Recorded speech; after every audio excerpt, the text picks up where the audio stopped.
is going on, you guys? This is going to be so cool. This is the first game that I'm going to look at that's actually somebody else's game, who is my buddy Keith. So we're going to be taking a look at his game and just kind of seeing where he went wrong, which I think is going to be pretty insightful and kind of just overall just engaging, I hope, at least. I'm trying to kind of wing it here and figure out a way to both have there we go. Yay! So now you can see me and the game at the same time. It's a wonderful thing. Okay, so in this game here, it all comes down to just one move, essentially, where my buddy Keith just kind of blows it. So let's see where he went wrong and learn a thing or two in the process. Okay, so it starts out with the French exchange variation. And oh, neat, I'm going to need to, okay, see, there we go.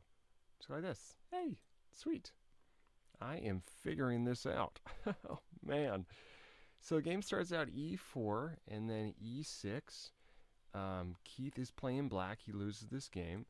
He plays the French, same as me. I also play the French defense. After e takes and then e takes, now it's the French exchange variation. There are a few different ways the French exchange variation can go when I play against this. One strategy, especially if I'm playing blitz, is I'll actually just try to play quickly, because the game gets pretty dull in the sense that the difference between the best move and the second best move ends up being pretty much the same. So if I just start to play fast, I can count on my opponent making a blunder. That might have been kind of the strategy that Keith's opponent used. I didn't get to take a look at the time on their clock, but that's one of the biggest ways that I win this game as black, is I just try to play quickly. And the other strategy you can do as black is you can castle queenside and then send these pawns up and storm as king. Another strategy you can do is try to get a good bishop versus a bad bishop or a bad knight or something. And then the third or fourth way, I forget which one I'm on, is to try to get some fancy piece maneuvers going on. Now that's what happens in this game. This game actually gets pretty complicated and pretty interesting too. And we're going to take a look at kind of the final variation, which is a lot of piece maneuvers that we're going to see. Okay, I had a lot to say to start this game off. I've actually gone ahead and taken the liberty to, on this screen, the one over here, I've actually already notated the whole thing. So this should actually be even more engaging, because I've already got it listed out, so I know what I'm going to say. C4. Alright, so right off the bat, this is actually a much sharper way to play this for white. This is going to be a way to get what's called an isolated queen pawn after these pawns get traded, and that's going to lead to some more active play for white. And the benefit to black then is that black may get some play in the endgame as the pieces come off to try to win over that d pawn. Okay, like I said, lots I wanted to say to get this started off. Knight to f6, and then bishop to g5. Okay, so bishop g5, and then now here we're seeing bishop to e7, and then bishop d3. Surprisingly, this is now out of book. So when it's out of book, that means that it hasn't been played at like a top level to where it was recorded in a book. So that means or in the database, I should say. So that means the bishop d3 is kind of a dubious plan. Now, I would probably be tempted to play the exact same move that my buddy Keith did here, but it's actually not the best. So what do you think is the best move here for black? This is a pretty advanced question. So black to move here, what's a good move or a good general plan? Okay, now the one that stood out to me, and the same one that my buddy Keith played, was he essentially took right here and then later brought the knight to d7, and then he hit the bishop again to win the tempo by going to b6 and attacking c4.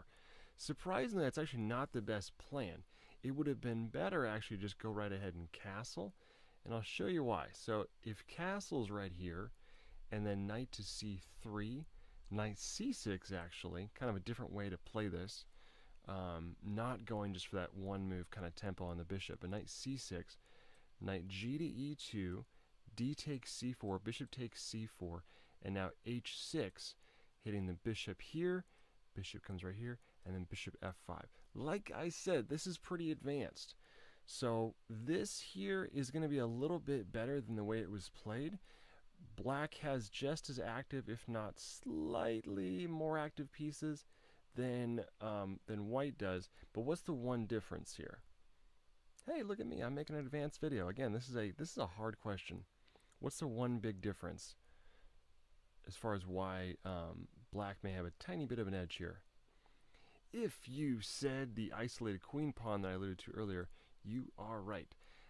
Black's got a little bit of pressure between the knight as well as the queen. It's defended by both the knight and the queen here, so for the moment it's perfectly well defended, but it's going to be a kind of chronic nuisance for white to try to defend this. And he doesn't have the active pieces that would help compensate for this static disadvantage. In the game, however, my buddy Keith, he played a different line. Let's check it out. After c4, I learned something there too. I honestly didn't even know that was a good plan. I thought you were supposed to play it this way. I thought you were supposed to just take right there on c4.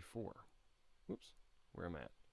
After c4, the proper way to play this. Oh my goodness gracious, what are we doing here? This is the position. The proper way to play this is just to castle right here. So rather than just take the c4 pawn, it's better just to go ahead and castle. Okay, in the game here he took.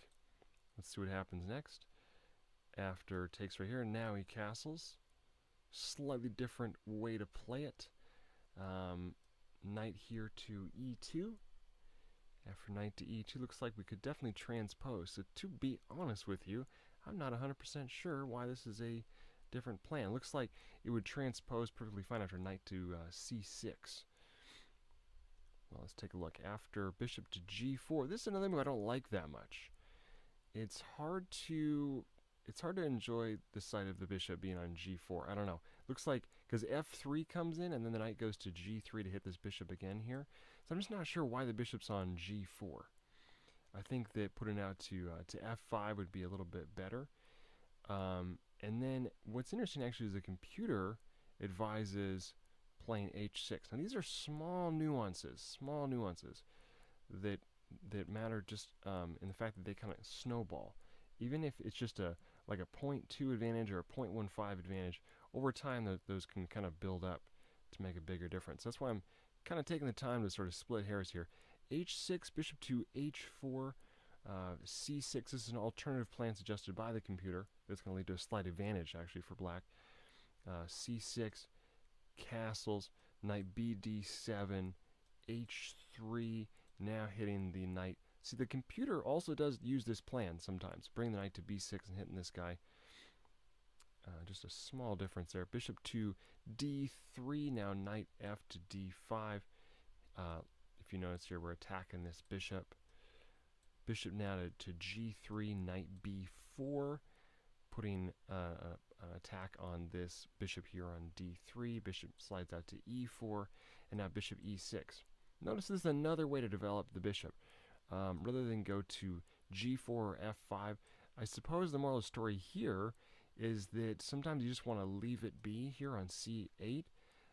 Do your other stuff over here, and then wait to see later how the dust settles to decide if you want to put on e6, f5, or g4.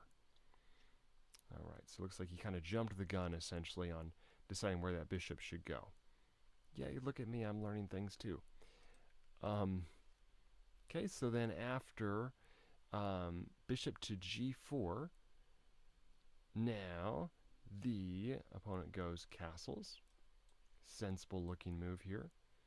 Okay, then after castles, let me just double check this is recording here. Yay, it's recording. Okay, so then after castles, b to d7. I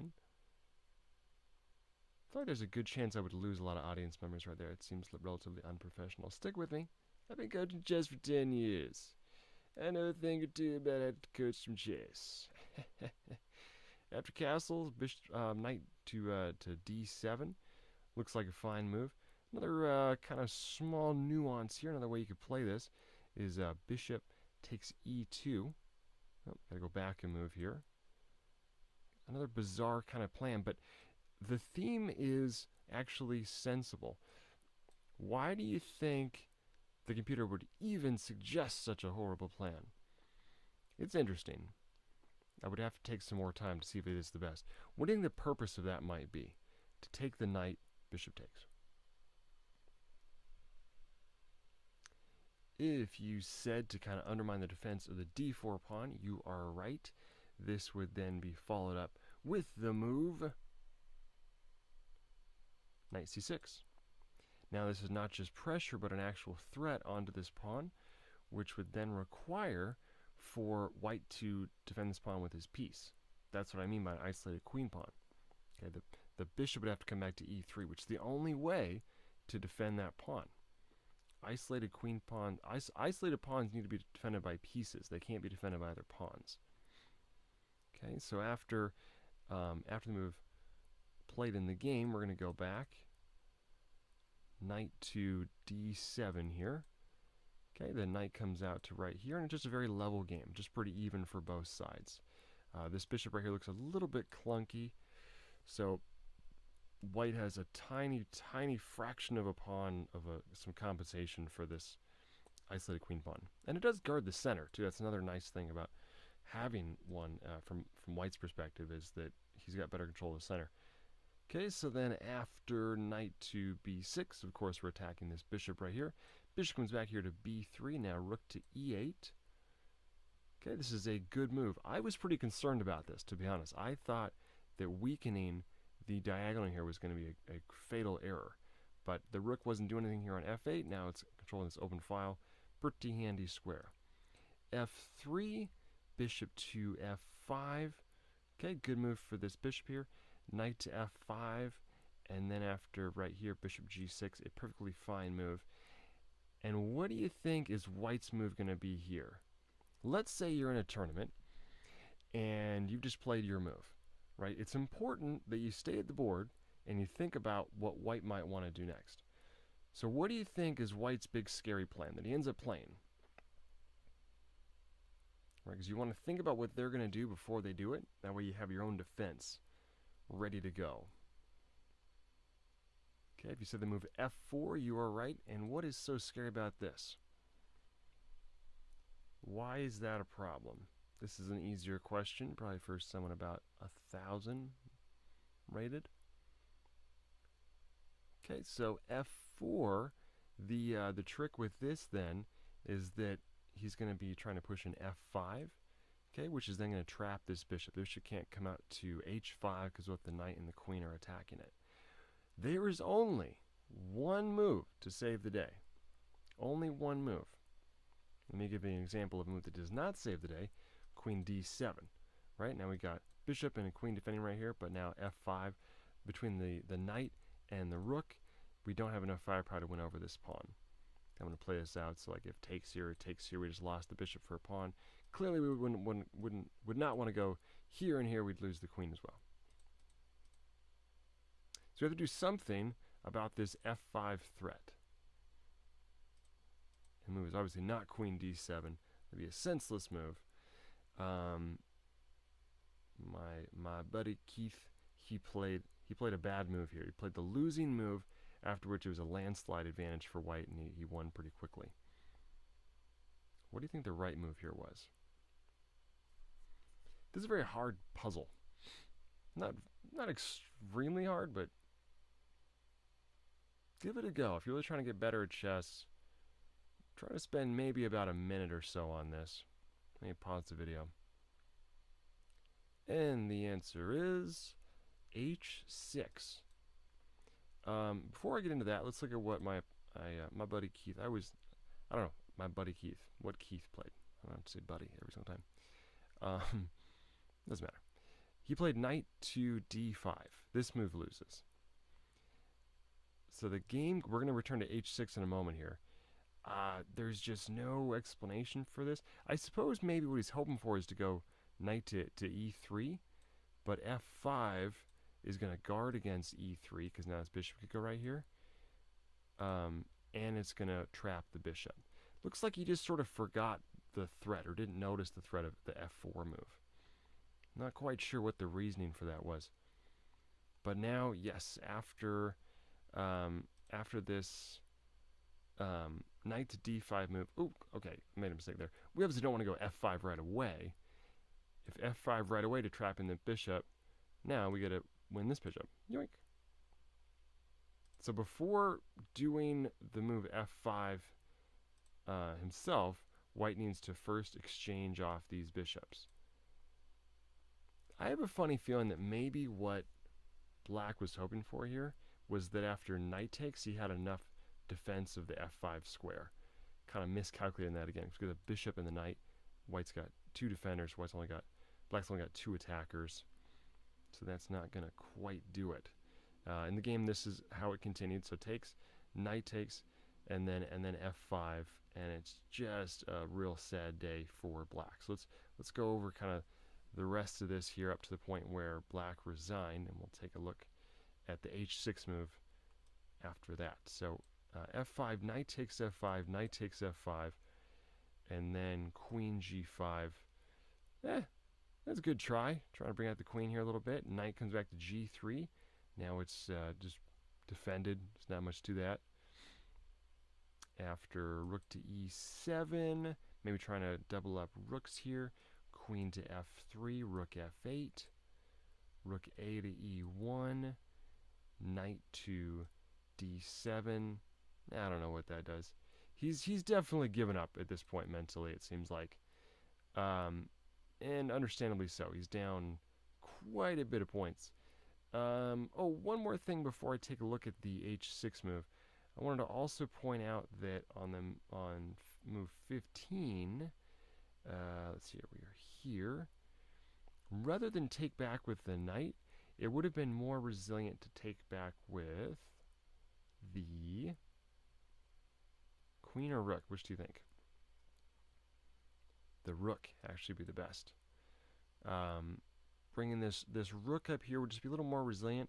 Yes, we're still going to lose this bishop here, but we get our knight to remain on the square d5, and we might come back. Who knows? Anything could happen. You know, you don't want to give up. You don't want to give up right away, right? Because after f5, now white has to kind of reckon with this.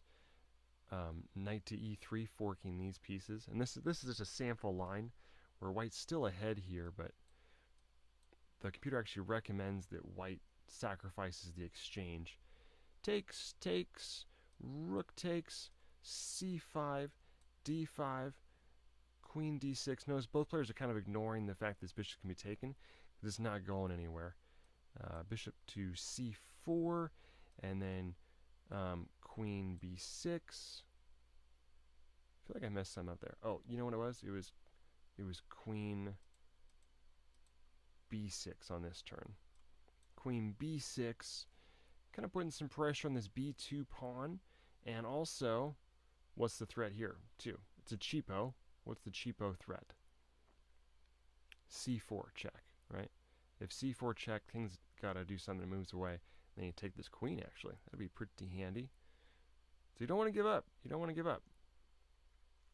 Okay, so then... Oh, well, I might as well finish this out. Queen b6, then right here, and then you could take here on b2. And you still have some fighting chances. You know, white's still ahead, but this is going to give white some difficulties. And, you know, I mean, like I was saying earlier with the clock, I mean, this is a 10-minute game. So if you can play these moves quickly, then the odds that the other player is going to make a blunder and time pressure goes up. You know? So you don't want to resign that right away. You don't want to resign.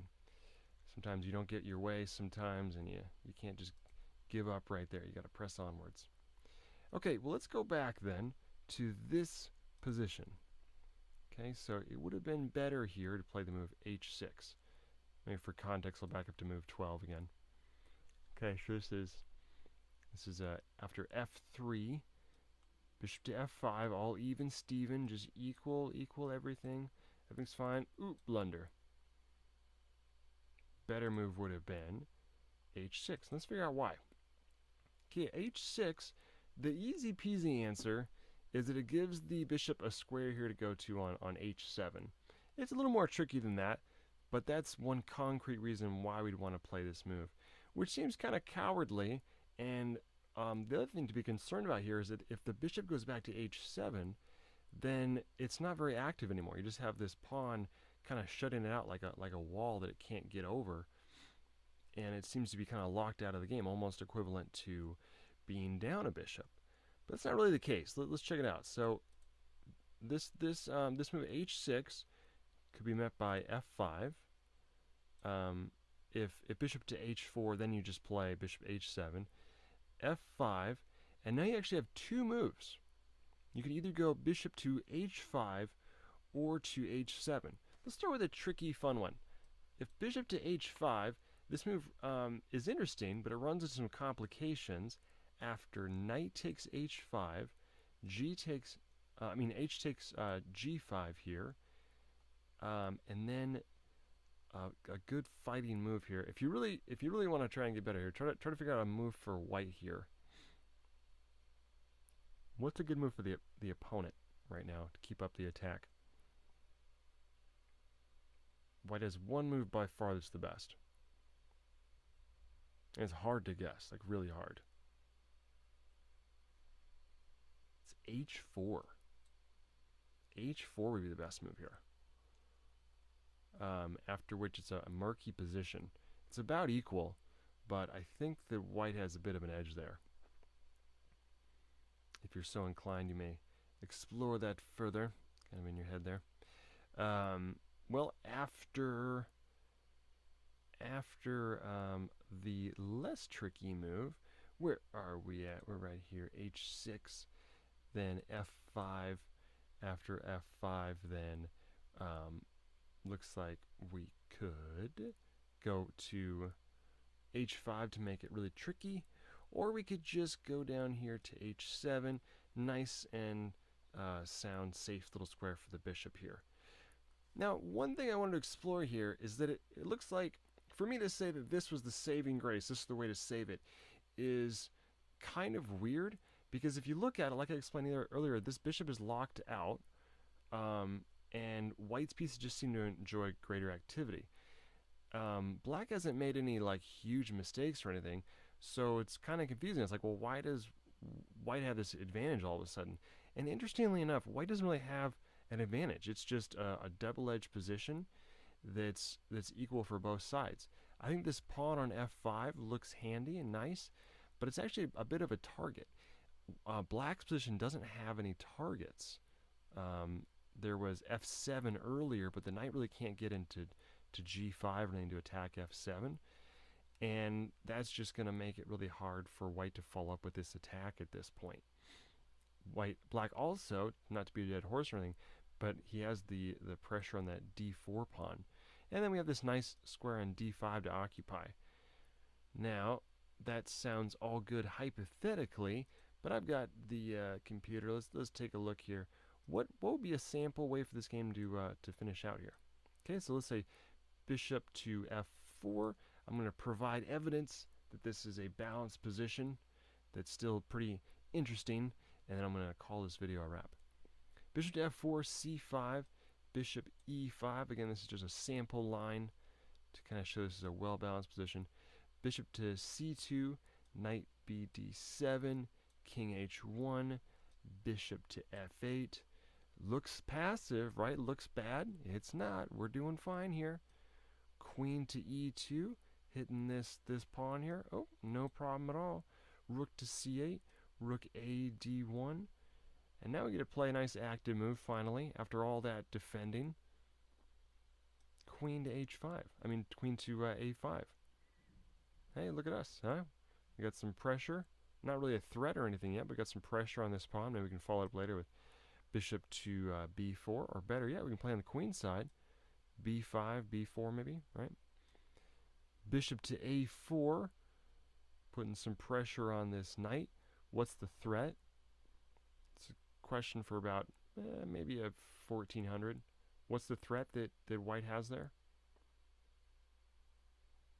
If you said bishop takes f6, you would be wrong, because I just realized that's wrong, because that's in a pin. If the queen's out of the way, that would work out great. I think this is just overall pressure. Now I think about it. I was thinking takes. You have to go pawn takes, otherwise you lose the exchange. Ah, bah humbug. Well, pawn to a4, rook to e7, after which I would describe this as a lively, complicated, and balanced position with chances for both sides. Alright, that's going to wrap it up for today. Thank you for watching. Stay tuned and send me your own games. I'll review it.